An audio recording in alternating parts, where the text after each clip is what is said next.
Баршаңызға ассалаумағалейкум, каналыма қош келдіңіздер. Бүгін сіздермен бірге өте жеңіл әрі тез дайындалатын рулет жасаймыз.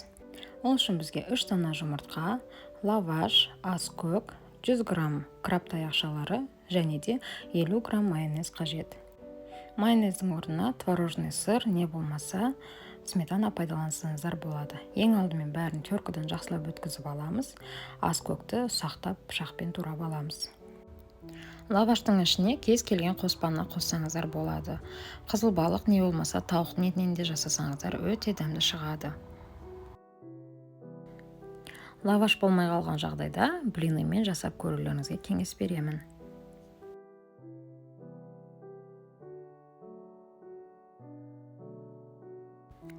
Массамызды жақсылап біркелкетіп араластырып аламыз.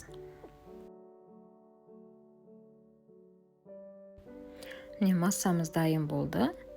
Енді лавашымызды жайып, осы массаны біркелкетіп үстіне жағып шығамыз.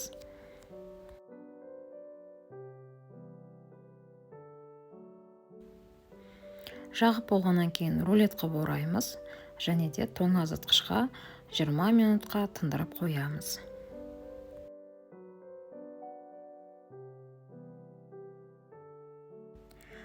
Рулетіміз дайын болды.